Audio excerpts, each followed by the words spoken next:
Meu nome é Ana Carolina Herzog, eu sou do terceiro período e eu dou tutoria para vocês junto com o Pedro Medeiros. A gente vai dar hoje uma tutoria para vocês de coluna vertebral. Era para a gente ter dado essa tutoria de forma síncrona na segunda-feira, mas infelizmente a gente não conseguiu devido ao imprevisto. E aí a gente vai dar essa tutoria de coluna de forma síncrona para vocês conseguirem acessar todos de uma forma mais adequada com o horário de cada um. Então, a gente começa dando um roteiro aqui. Nesse roteiro, eu vou falar sobre a classificação geral. E aí, logo depois de falar sobre a classificação geral, a gente vai classificar quanto ao número e quanto às curvaturas da coluna. A gente vai entrar nos acidentes anatômicos, que existem acidentes gerais, que são acidentes que, basicamente, todas as vértebras vão possuir, com exceção de algumas, que eu vou falar para vocês ao longo da aula. E a gente vai ter os acidentes específicos de cada região.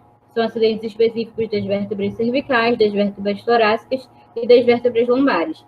A parte das articulações e da irrigação, quem vai dar para vocês vai ser o Pedro. Então, eu vou ficar só com a classificação geral e com os acidentes anatômicos. Então, começando classificando a coluna, a gente fala que a coluna é um eixo de sustentação do esqueleto axial. E o que isso quer dizer? Isso quer dizer que ela vai sustentar o crânio e grande parte dos ossos do esqueleto anterior. E quais são esses ossos do esqueleto anterior?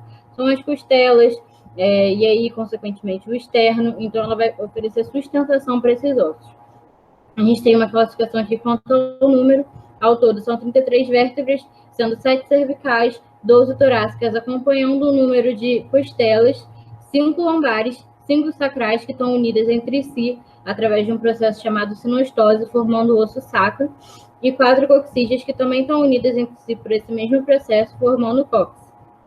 Aí eu já coloco uma observação para vocês, falando que os discos intervertebrais ele ocupam 1/4 da estrutura da coluna.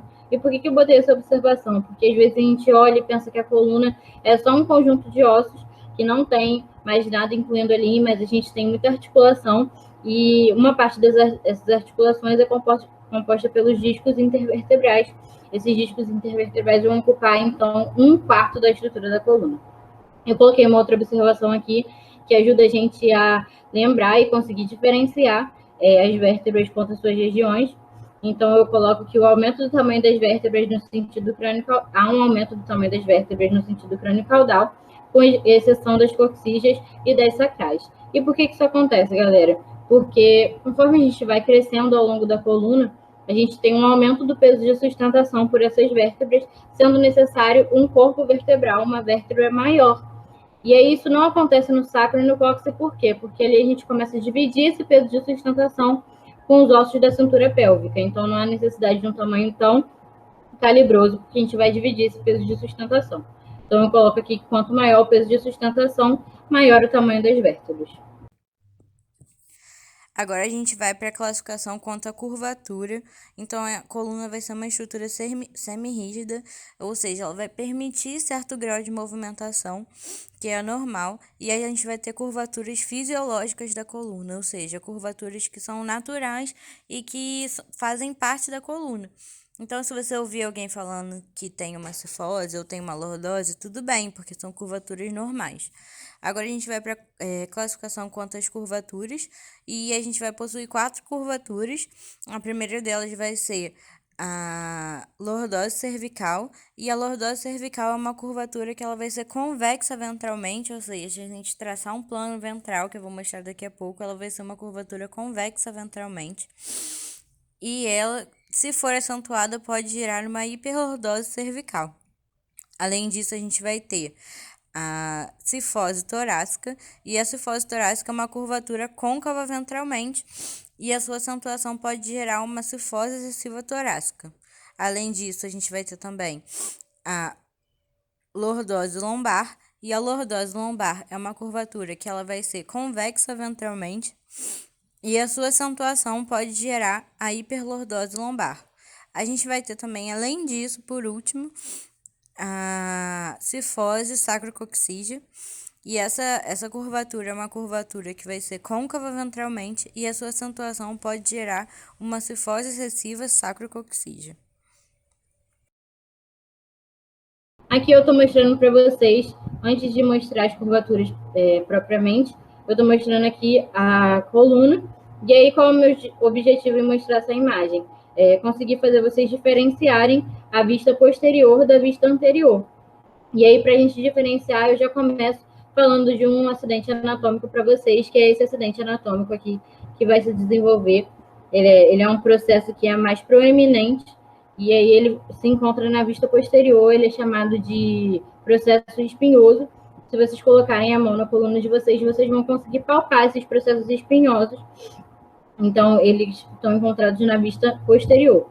Assim, a gente já consegue localizar a coluna de acordo com a sua estrutura anatômica mesmo.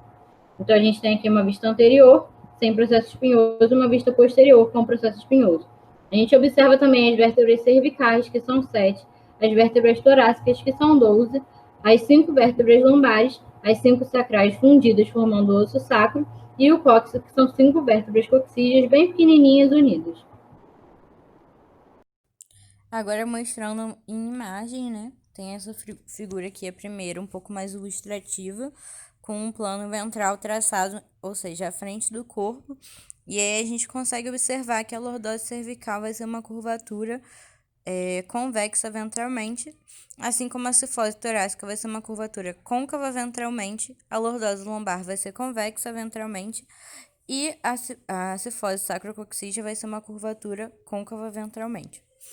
Então, a gente consegue observar nessa imagem isso. Na segunda imagem, eu mostrei mais para ilustrar as curvaturas numa figura mais real, né, mais realista. Então, a gente tem a curvatura cervical, a curvatura torácica, lombar e sacral. Lembrando que as curvaturas, as cifoses, elas vão ser côncavas e as lordoses vão ser convexas. E aí eu coloquei um caso aqui, que o meu objetivo era suscitar as dúvidas de vocês, mas como a gente não vai ter essa aula de forma síncrona, eu vou passar ele mesmo assim. E aí eu pergunto, qual a condição que o indivíduo apresenta? A gente observa que esse indivíduo vai ter uma curvatura assim aqui na coluna dele, mas essa curvatura é uma curvatura normal, como vocês conseguem observar. E aí ela está acentuada na segunda imagem, como se alguém estivesse empurrando essa curvatura para trás. Vocês conseguem ver isso? E aí essa condição ela não deixa de ser fisiológica e se torna patológica. E aí eu mostro aqui algumas causas e qual é o nome dessa doença. O nome dessa doença é a hipercifose ou a cifose excessiva torácica, e ela pode ter várias causas. A causa patológica, quando o indivíduo já naturalmente tem esse grau de curvatura acentuado, no caso de doenças congênitas ou alguma patologia que ele adquiriu. E aí, no caso de traumas, a gente também pode ter essa acentuação, se a gente tiver uma fratura, por exemplo. E aí também a gente tem a condição postural, que essa condição postural pode acentuar essa curvatura, gerando uma hipercifose ou uma cifose excessiva torácica. Agora a gente vai entrar na parte dos acidentes anatômicos. Eu começo falando dos acidentes gerais das vértebras, como eu já falei. São acidentes que a gente consegue encontrar em diversas regiões, não são acidentes específicos de cada região. Então, a maioria das vértebras vão possuir esses acidentes, e aí esses acidentes são o corpo da vértebra, eu vou mostrar depois, o arco da vértebra, que vai formar o pedículo, vai ligar o corpo ao processo transverso, esse pedículo, e a lâmina, que vai ligar o processo transverso à espinha. A gente vai ter também o processo espinhoso, a espinha, que eu acabei de falar. A gente vai ter 2 processos transversos. A gente vai ter processos articulares superiores e inferiores, 2 superiores e 2 inferiores. A gente vai ter o forame vertebral, e a união de todos esses forames vertebrais, de todas as vértebras, vai formar o canal vertebral, que vai permitir a passagem do canal medular. Além disso, a gente tem as incisuras vertebrais superiores e inferiores, e essas incisuras vertebrais superiores e inferiores, quando se juntam, a superior de uma com a inferior da outra, vai formar um buraquinho que é chamado de forames intervertebrais, e eles vão permitir a passagem das raízes dos nervos vertebrais. Essas raízes vão sair para os lados por meio desses forames intervertebrais. Aqui eu mostrei uma vértebra, eu não especifiquei qual ela é. Eu já começo falando que a fóvea costal superior e a fóvea costal do processo transverso não é um processo que a gente costuma observar em todas as vértebras, não tem em todas as vértebras. Então, isso aqui é próprio de cada um, então a gente vai ignorar esses aqui por enquanto.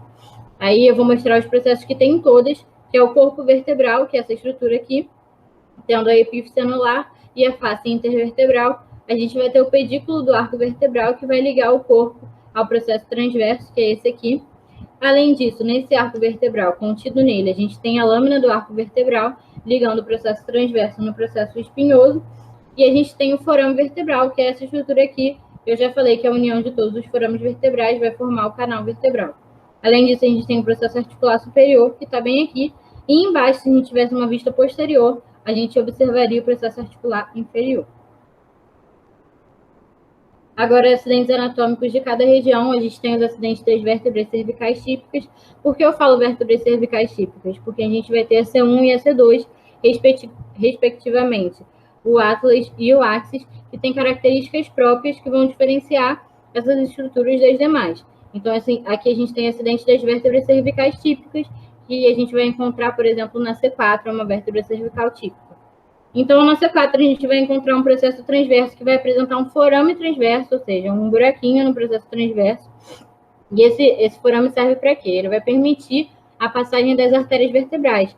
E essas artérias vertebrais vão promover a irrigação do encéfalo, aqui está a articulação, mas a irrigação. A gente vai ter também um processo transverso bifurcado, formando o tubérculo anterior e o tubérculo posterior. E esses dois tubérculos, o anterior e o posterior, vão permitir a inserção de músculos do pescoço. Acho que vocês já viram os músculos do pescoço, então eu estou mostrando aqui que tem esses tubérculos anterior e posterior que vão permitir a inserção desses músculos. Além disso, a gente vai ter um processo espinhoso curto e, em alguns casos, bifurcado. Por que eu falo em alguns casos? Porque a gente observa que, ao longo da coluna, as vértebras vão assumindo características da próxima região que a gente vai formar. Por exemplo, a gente tem as vértebras cervicais e as vértebras torácicas, mas a gente observa que na vértebra cervical C7, que é a última vértebra, ela apresenta como se fossem umas características de transição. Por quê? O processo espinhoso ele deixa de ser bifurcado e ele passa para ter características parecidas com as vértebras torácicas. Então, ele vai sofrendo, as vértebras vão sofrendo um processo adaptativo ao longo da coluna. Então, em alguns casos, nas vértebras cervicais mais típicas, como a C4, a gente vai ter um processo espinhoso curto e, em alguns casos, bifurcado. A gente tem as faces articulares horizontalizadas, eu vou mostrar para vocês, e essas faces articulares horizontalizadas vão permitir o movimento de flexão e extensão livre, então a gente consegue fazer esses movimentos de forma irrestrita, a rotação é restrita e a gente tem um pouco grau de flexão lateral. Eu falo também sobre o forame medular, que esse forame medular ele é mais largo, mais triangular, e aí eu coloco uma observação aqui da C7, que é a última vértebra, como eu falei, ela possui um processo espinhoso mais acentuado, mais alongado, mais típico de vértebras torácicas, e ela é chamada de vértebra proeminente. Se vocês colocarem a mão, vocês conseguem sentir, vocês conseguem palpar essa vértebra proeminente. Ela é a vértebra C7. Essa vértebra que a gente fala que é mais ou menos como se fosse um processo de transição entre as vértebras cervicais e as vértebras torácicas. Então, eu mostro aqui a adaptação das vértebras cervicais, mostrando aqui uma vértebra cervical bem típica, que é a quarta vértebra cervical. Ela vai possuir um processo espinhoso bifurcado, diferente da sétima vértebra cervical, que tem esse processo espinhoso mais alongado, mais típico de vértebras torácicas. Mas, fora isso, eu vou mostrar aqui o corpo da vértebra. Eu mostro o processo transverso com o forame transverso e com essas duas estruturas, o tubérculo posterior e o tubérculo anterior. Além disso, a gente tem aqui o sulco para o nervo espinhal, mostrando bem nessa região. A gente tem o pedículo, que vai unir o corpo ao processo transverso. A gente vai ter a lâmina, que vai unir o processo transverso à espinha. E, além disso, a gente vai ter a face articular superior, mostrada aqui, que, como vocês podem ver, ela é mais horizontalizada, permitindo um movimento de flexão e extensão livres. Aqui a gente observa que a diferença é essa lâmina aqui, aliás, esse processo espinhoso aqui, que é bem diferente do processo espinhoso de uma vértebra cervical mais típica, né? A quarta vértebra cervical, por exemplo. Agora eu vou ter uma diferença aqui, galera, que eu achei importante pontuar, que como a gente está falando de medula espinhal, eu acho que é importante vocês diferenciarem medula óssea de medula espinal, porque a medula óssea é um tecido líquido que vai ocupar a cavidade dos ossos, e a medula espinal ela é formada de tecido nervoso que ocupa o espaço dentro da coluna vertebral, ou seja, no canal vertebral. E ela tem como função transmitir os impulsos nervosos gerados a partir do cérebro para todo o corpo. Então, eu mostro aqui a medula espinal, bem aqui no meio, no canal vertebral, que é a união de todos os forames vertebrais das vértebras. Então, os acidentes anatômicos típicos das vértebras, que são uma exceção, né? A atlas e o axis. Então, a gente vai falando aqui da atlas primeiro, é a C1, ela é denominada atlas porque a gente faz uma analogia com um Deus que permite a sustentação da Terra no conto mitológico, assim como Deus, a vértebra vai permitir a sustentação do crânio na anatomia humana. Então, as características individuais dela é que ela não possui corpo nem processo espinhoso, como a gente pode ver aqui. Ela vai possuir 2 arcos, o anterior e o posterior. Ela vai ter articulação com os côndilos occipitais aqui em cima, então a gente vai ter a face articular superior para o côndilo occipital. Além disso, ela vai ter a fóvea do dente do áxis. O dente do áxis é uma estrutura que a gente vai encontrar somente no dente do áxis. E aí a gente vai ter essa face articular aqui para o dente. Além disso, a gente tem o tubérculo anterior e o tubérculo posterior. A gente vai ter o processo transverso normal com os forames transversos. Além disso, a gente tem o tubérculo para o ligamento transverso do atlas, que está bem aqui localizado nessa região.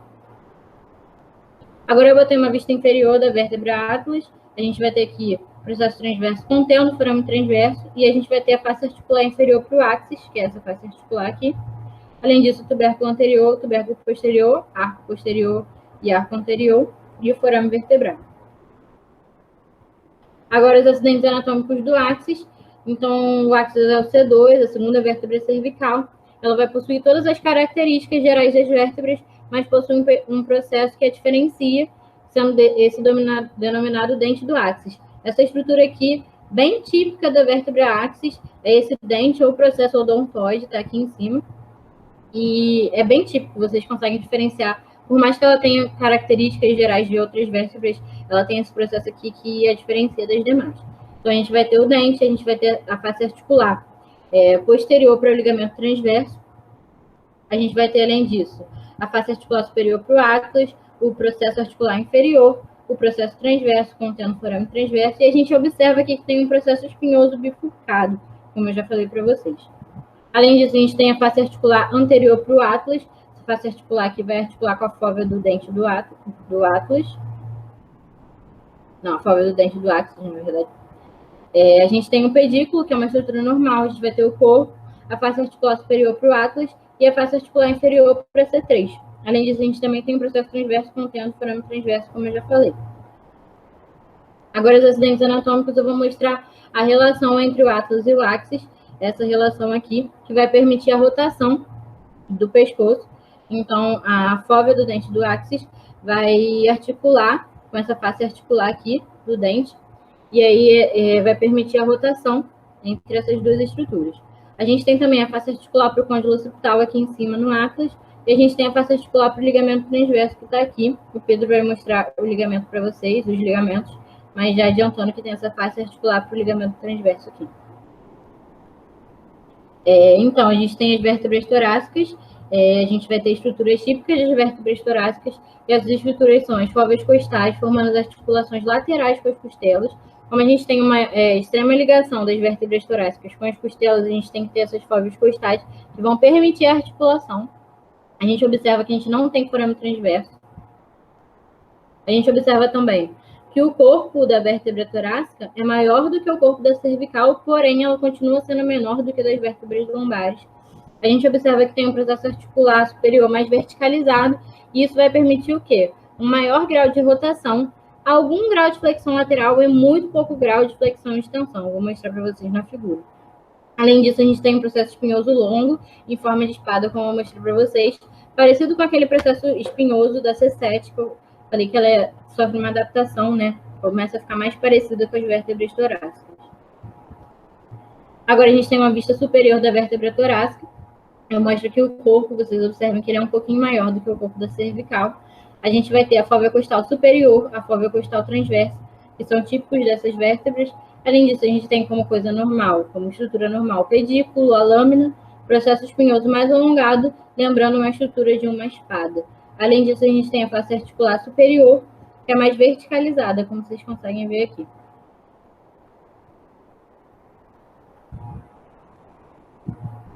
As vértebras lombares, elas vão ter o corpo maior e elas vão ter processos acessórios que vão permitir a inserção de músculos do dorso. Então, quando a gente vai falar de músculos do dorso, a gente vai usar esses processos acessórios para mostrar onde fica a inserção desses músculos. A gente vai ter, além disso, os processos mamilares e a gente vai ter o processo espinhoso mais quadrangular, mais curtinho, lembrando o aspecto de uma machadinha. Mostrando aqui para vocês a vista superior de uma vértebra lombar. A gente tem um corpo vertebral bem mais calibroso, bem maior. Além disso, a gente tem o pedículo, estrutura normal, forame vertebral. Mas o que vai diferenciar? A gente vai ter no processo articular, nessa região do processo articular aqui, o processo mamilar, essa pontinha aqui. E além disso, a gente vai ter o processo acessório, que está aqui, ó, meio que inserido no processo transverso. Esse processo acessório vai permitir a inserção de músculos do dorso. Além disso, a gente tem um processo espinhoso mais curtinho, lembrando o aspecto de uma machadinha, como eu já falei. Aí a gente tem os acidentes anatômicos das vértebras sacrais e coxígeas. Elas se encontram fundidas as sacrais formando o osso sacro e as coxígeas formando o cóccix. A gente tem a face anterior do sacro, que é a face pélvica, e a face posterior do sacro, que é a que vai estar contida as espinhas do sacro. A gente vai ter estruturas proeminentes que vão ser as espinhas do sacro. Além disso, a gente tem a base sacral, que vai conter o promontório sacral, vou mostrar para vocês, e também o ápice do sacro, que vai estar ali na região que vai articular com o cóccix. Além disso, a gente tem a face auricular, que vai permitir a articulação ilho-sacral. E também a gente vai ter o canal sacral, que vai conter a porção terminal da cauda-equina. E o que é essa porção terminal da cauda-equina? São as raízes terminais dos nervos espinhais. Além disso, a gente tem como processo acidente anatômico os cornos sacrais e os cornos coxígeos. Aqui está isso aqui, galera, mas ignorem isso aqui. Isso aqui é uma... Vou até botar mais assim. A gente tem aqui uma vista anterior do sacro, e a gente consegue observar aqui a base do sacro. E aqui o ápice do sacro, a base do sacro é essa estrutura maior e o ápice é essa estrutura menorzinha. E aí na base do sacro a gente tem contido o processo articular superior, a superfície articular lombosacra e o promontório que vai circundar essa superfície articular lombosacra. Além disso, a gente tem a asa, ou parte auricular, né, que vai estar incluída aqui a face articular ilho-sacral. Está aqui nessa região. Além disso, a gente vai ter aqui as cristas ou linhas transversas, que são essas linhas aqui, e a gente tem os forames sacrais anteriores, ou pélvicos, chamados de pélvico. Aqui dentro vai passar aquele canal sacral que eu tinha falado para vocês, que vai conter a cauda-equina, né? Além disso, a gente tem o cóccix aqui, e aí o cóccix vai ter esses processos transversos, e aqui atrás, eu não estou conseguindo mostrar nessa imagem, mas a gente vai ter o corno coxígeo, que eu acho que vai dar para ver na outra.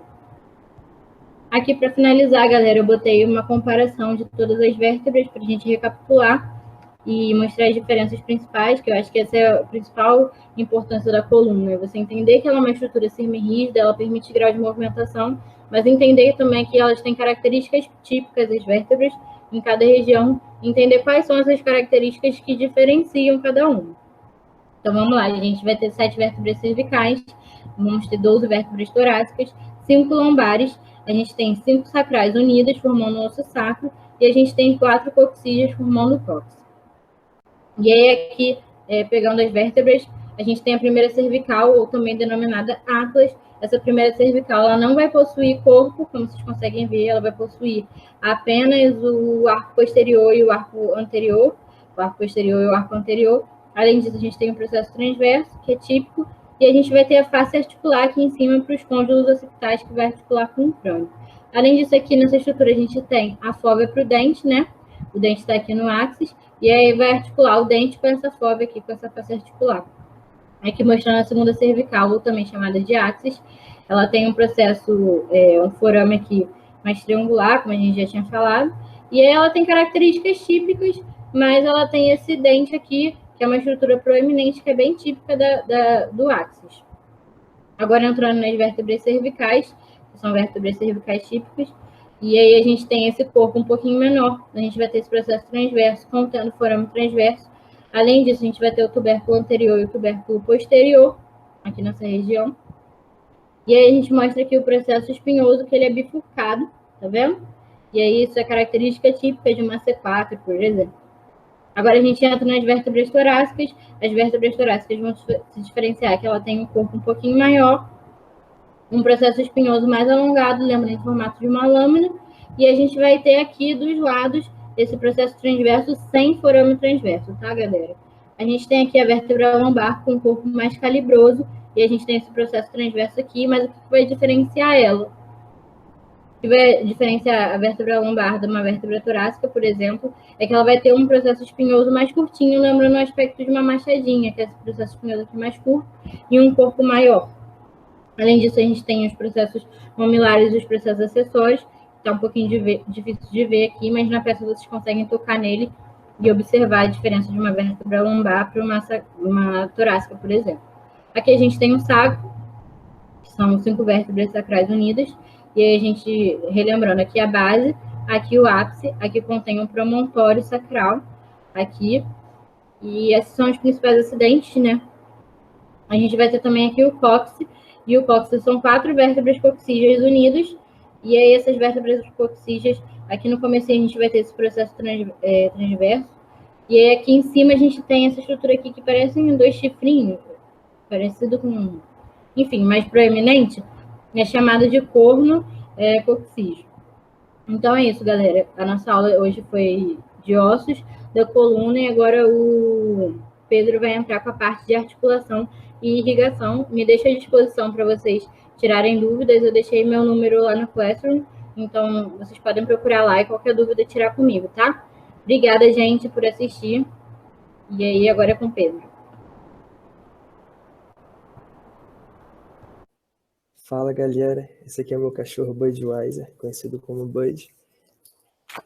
Eu sou Pedro Medeiros, vou dar continuidade aqui à aula que a Nina começou, falar sobre articulação e um pouquinho da irrigação da coluna vertebral. Então vamos nessa, vem com o Pedrinho. Articulação dos corpos vertebrais. Devemos destacar aqui, acompanha com o mouse, os discos intervertebrais, o ligamento longitudinal anterior e o ligamento longitudinal posterior. Sobre o disco intervertebral, eles são 23, que vão da C2 até o sacro, e é composto por cartilagem fibrosa. São unidos pelos ligamentos longitudinais, e no nível torácico são unidos também por ligamentos intraarticulares, as cabeças da costela. Sobre a composição dele, temos a placa cartilagínea terminal, que é essa borda aqui, eu estou com o mouse.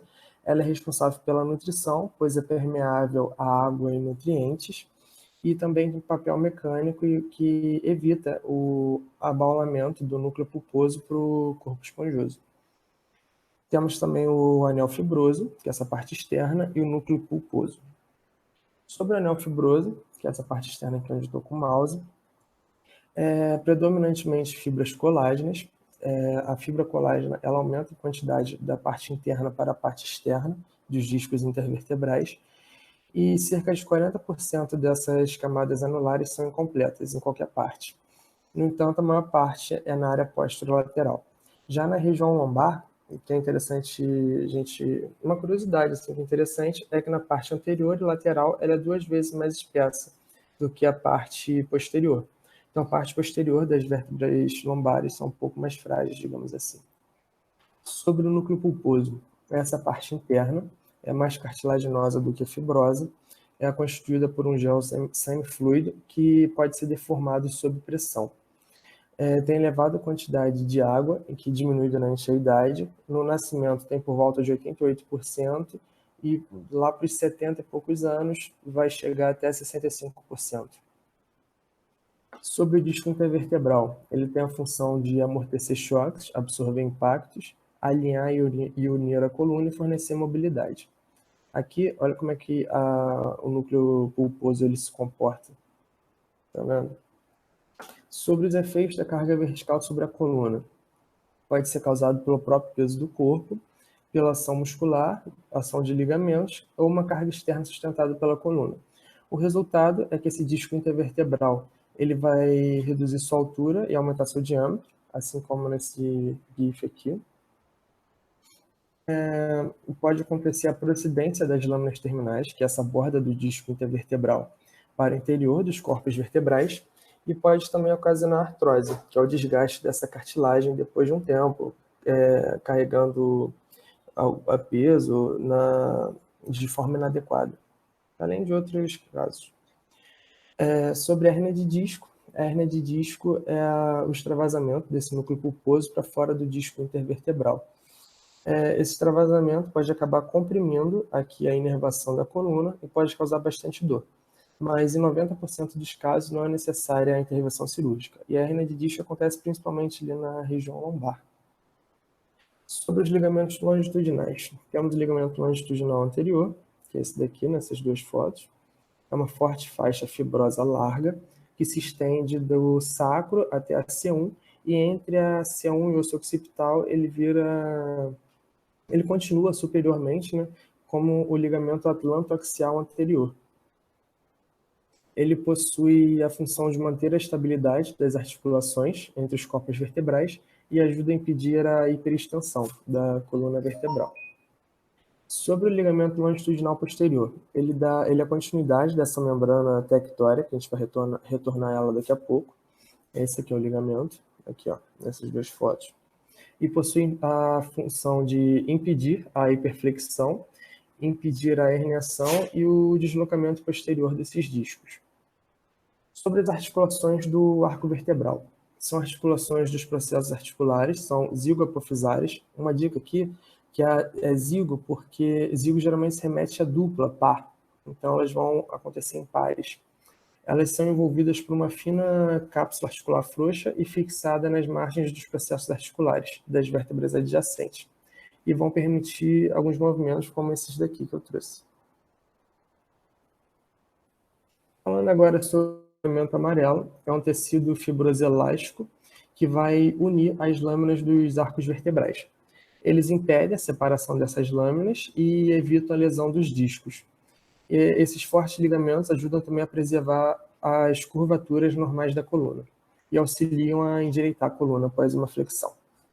Sobre o ligamento nucal, supraespinal e espinal. O ligamento nucal, esse aqui onde eu estou com o mouse, é um septo intermuscular.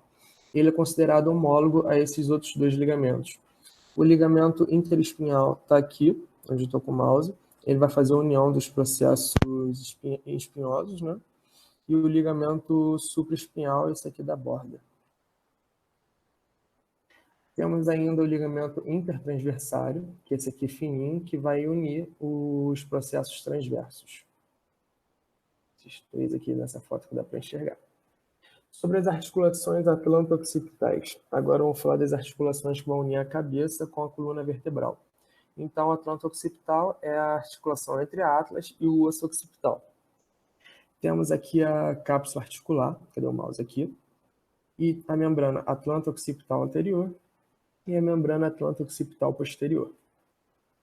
Na articulação occipitoaxial, que vai unir o osso occipital com a segunda vértebra cervical, a axis, temos a membrana tectória, aqui, que vai virar ligamento longitudinal posterior, que a gente já conversou sobre. Temos os ligamentos alares, esse daqui na segunda foto, onde eu estou em cima do mouse. Temos o ligamento cruciforme, que esse vai estar em X, que vai unir a axis tanto com o osso occipital quanto com a atlas.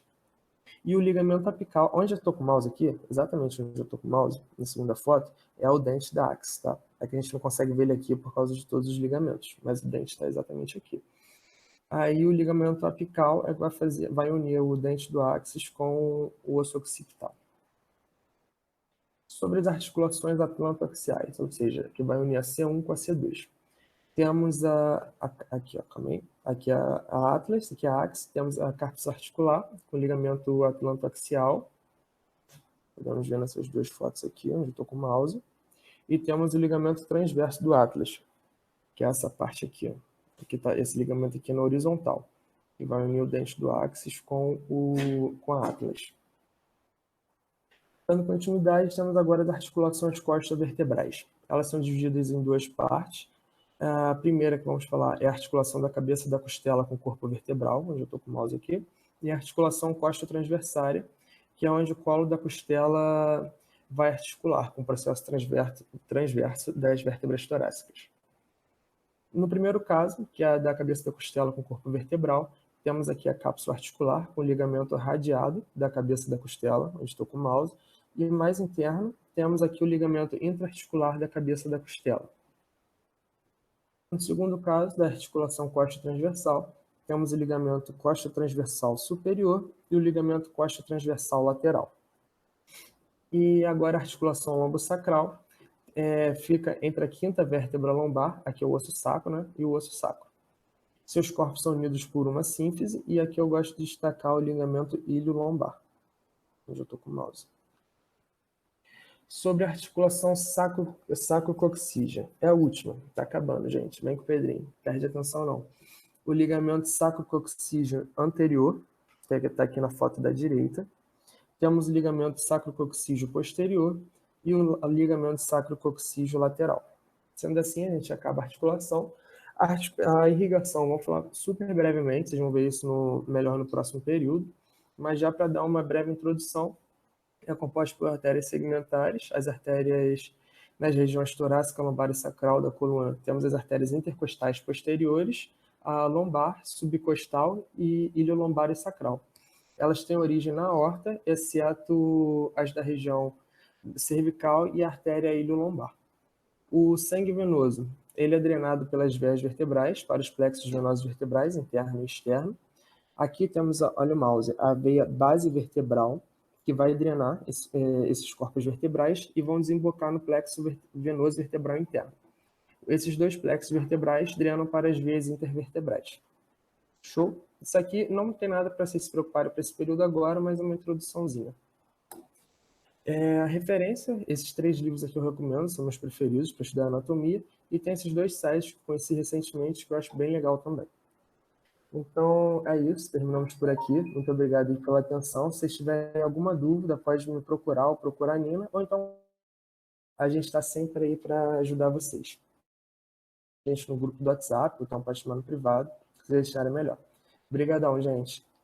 Beijão, tamo junto. Abraço.